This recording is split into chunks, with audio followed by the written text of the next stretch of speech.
in Brave browser, when we try to connect to our WhatsApp, first time many people face this issue, like connecting to WhatsApp. Make sure your computer has active internet connection, logout, etc., and your phone shows this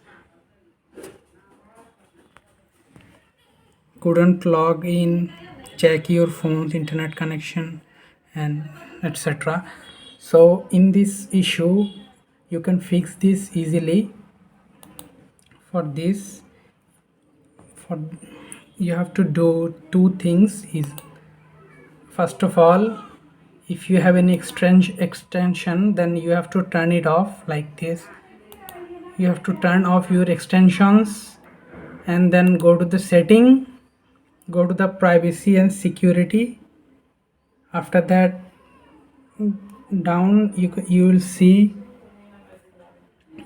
user, here it is,